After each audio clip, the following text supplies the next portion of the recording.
Well, our top story, the US Senate has confirmed Kash Patel as the next FBI director, handing oversight of the nation's premier law enforcement agency to an official who has declined to explicitly say whether he would use his position to pursue Donald Trump's political opponents. Notably, at his confirmation hearing, Kash Patel refused to commit that he would not use his position to investigate officials he portrayed as Trump's adversaries in his book, and affirmed that he believed the FBI was answerable to the Justice Department and ultimately the White House. But Patel will inherit an FBI gripped by turmoil, as the Justice Department over the past month has forced out a group of senior bureau officials and made a highly unusual demand for the names of thousands of agents who participated in these investigations that were related to the US Capitol riot attack on the 6th of January back in 2021. By the way, you must note that when Trump actually tapped Kash Patel last year, Democrats largely believed it would lead to a backlash that would sink his nomination. But no resistance ever materialized, in part because Kash Patel was less controversial than some of Trump's other nominees, such as Pete Hegseth for Defense Secretary. With that, let's turn our attention now to Israel, where police reported a series of explosions on buses in central Israel in what they said appeared to be a militant attack.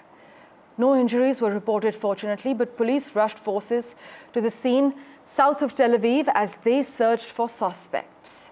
Police say bomb disposal units were searching for additional bombs, but analysts meanwhile argue that elements within the Israeli government are itching to return to war in an effort to eliminate Hamas, even though that goal is not really attainable. And speaking of Hamas, one of the 4 bodies returned by Hamas to Israel on Thursday is not that of Shiri Bibas, Israeli military has said, calling it a violation of utmost severity of a ceasefire deal that was already precarious. The Israeli military confirmed that 2 of the bodies belong to Bibas' children, Ariel and Kafir, in the early hours today. However, it added during the identification process, they were determined that the additional body received is not that of Shiri Bibas, and no match was found for any other hostage. They have said clearly this is an anonymous, unidentified body. Meanwhile, let's turn our attention now to Ukraine, where President Volodymyr Zelensky met with US President Trump's special envoy in Kyiv, a day after a public feud between the Ukrainian and American leaders threatened to derail diplomatic efforts towards peace talks that are happening. But the meeting with Keith Kellogg, who's the special envoy to Ukraine and Russia, was meant to discuss paths to ending the war that would safeguard Ukraine's interests. There was also hope that it might help diffuse tensions between Washington and Kyiv after Trump labeled Zelensky a dictator and the Ukrainian president accused him of echoing Russian propaganda. But whether any progress was made remains unclear, because a news conference scheduled for after the meeting was cancelled at the request of the United States, according to Mr. Zelensky's office, although Mr. Kellogg and the Ukrainian leader appeared together for photos, as you can see on the left side of your screens. For a quick comment on the matter and for further clarity, we have with us Ray Locker at the moment. Ray, as always, thanks so much for making time for us. Despite the high stakes of this meeting, the scheduled press conference was abruptly cancelled. What message does this send, Ray, about the effectiveness of the discussions? And does it actually signal a lack of transparency? Well, it definitely signals a lack of transparency. I mean, if they wanted to reveal what they talked about, they would have had the news conference. Kellogg has been seen as relatively supportive of Ukraine among the Trump team that is basically all on Russia's side. If you notice, Kellogg was not invited to the Saudi Arabia talks between U.S. and Russian diplomats, in part because I think the Russians thought he was too antagonistic. So it was natural that he would meet with Zelensky, and we'll see what happens in the next few days. Ray, how significant is the role of Keith Kellogg in navigating this crisis, and what does it actually say about America's long-term strategy in Ukraine, considering what Trump has just said about 24 hours ago about Zelensky? Well, I mean, Kellogg is a bit player in this team. He's an important guy. He has experience. He was a lieutenant general in the Army. He knows what he's talking about. But Trump's going to do what Trump wants. No one's telling him what to do. He's not listening to anybody other than himself or Vladimir Putin. So, again, Zelensky and Ukraine need to be very nervous about what the next steps are going to be. Indeed, but with both sides seemingly at odds as we speak, how can they find common ground when trust appears to be at an all-time low? Well, it's a challenge. I mean, if you're Zelensky, what do you do? I mean, you've seen what Trump has been saying. He's calling you a dictator. He wants you basically to give up. He's accusing Ukraine of having been invaded. You know, like, oh, they started a war because they let Russia invade them. You know, it's hard to get around that. And so what Zelensky needs to do is build up his alliances in Europe and keep working on the people in the U.S. Congress, you know, including Republicans who have been relatively emboldened to say that they don't agree with Trump on this issue. Well, Ray, as always, thanks so much for joining us with your comments. We will, of course, see how this unfolds. Thank you. Well, as we were mentioning, within 24 hours, the growing feud between Donald Trump and Volodymyr Zelensky has escalated to new heights, with Trump calling Zelensky a dictator. If there were any lingering doubts about Donald Trump's view of the Ukraine war and America's support of Kyiv's fight against Russia, he put them to risk in stark terms. He said Zelensky wanted to keep the gravy train of foreign aid running a day after he appeared to blame Ukraine, not Russia, for starting the war. But this report explains the implication of Trump flipping the script on Washington's policy towards Kyiv. Listen in. Modestly successful comedian. He refuses to have elections, is low in a dictator without elections. He's not going to have a country left. Got to move. These words spoken by the US President Donald Trump are not aimed at one of Washington's adversaries. Instead, Zelensky, one of the US allies, finds himself at the end of the Trump barrel. The sharp comments were in response to the Ukrainian president's remark that goes like this.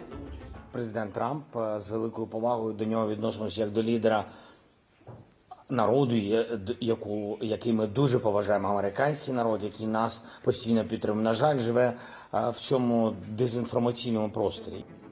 The sudden war of words erupted after the Russia-US talks in Riyadh this week. Trump falsely blamed Zelensky for starting the Ukraine war. This blatant denial of the truth shocked even some Republicans back in the United States.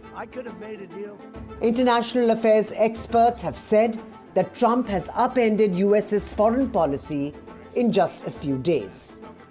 Wars force people to pick a side, and Trump seems to be cozying up to Vladimir Putin. Zelensky has found support in European and UK allies, but Ukraine's largest supplier of weapons, the United States, seems to be swiftly gravitating towards Kremlin's rhetoric on the war.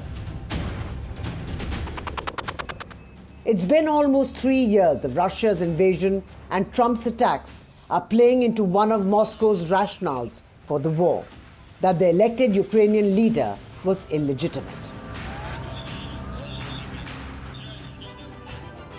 The US has initiated talks on achieving peace in the region.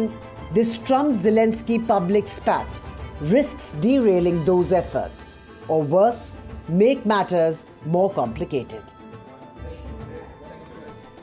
With Vishal Vivek, Bureau Report, NDTV World.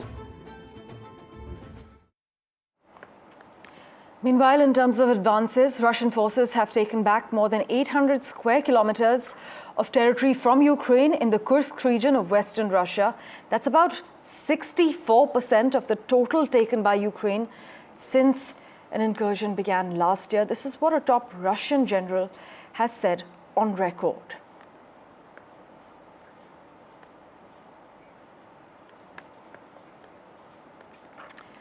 Meanwhile, in other crucial news, a day after US President Donald Trump flagged funding by US aid to allegedly influence elections in India, the BJP lashed out at the Congress party for allegedly seeking foreign interference to stop Narendra Modi from coming to power back in 2014 and subsequently funding anti-Modi narratives.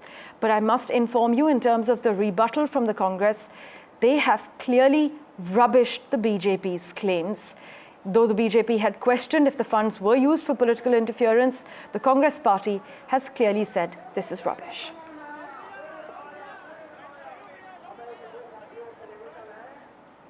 Meanwhile, External Affairs Minister Dr. S. Jaishankar has called on South African President Cyril Ramaphosa and conveyed the warm greetings of our Prime Minister.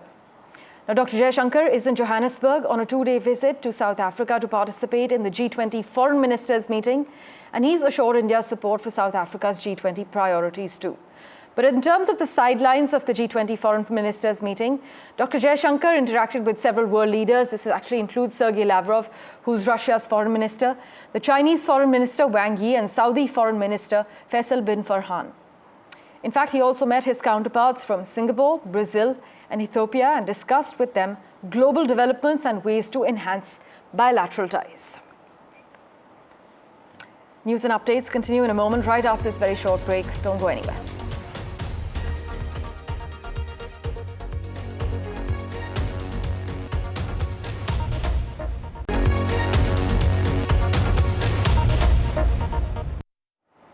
Welcome back. Tesla is set to make its long-awaited entry into India by shipping a few thousand cars to a port near Mumbai in the coming months, marking its long-awaited debut in the world's most populous country. The US carmaker plans to start selling these cars in 3 major cities. But Mugdha Mishra is with us to give us the lowdown. Mugdha, tell us everything we need to know. We're actually hearing that Tesla's business in India is likely to be import only for now. Well, yes, because the structure for manufacturing that was proposed earlier, where the companies had to spend some 4,150 crores and they were allowed to import 8,000 cars with lower duties, being reworked because I think the negotiation between India and US are taking that discussion in that direction. But what we are hearing and what sources tell us that the Teslas will definitely be available in India very soon. It's expected by the end of the third quarter of this year, or in the third quarter of this year, we will see Teslas coming to India and being sold. And the tariff structure, the 110% import duty structure, that is also currently being negotiated. I think the Tesla's plans became pretty clear once we saw the job postings happening, and after the PM met Elon Musk, and the speed of these negotiations are happening quite rapidly. We have seen that since the time Elon Musk met Mr. PM, we have seen slews of news coming on. But now it's pretty sure that very soon we'll see the cars getting imported to India. And then let's see whether they start manufacturing in India or not, because that can become a bit of a problem, because we saw Donald Trump being a little upset with Tesla's plan to start manufacturing. Let's hope that discussion goes ahead and India is able to convince US that it's not unfair to them if Tesla manufactures here.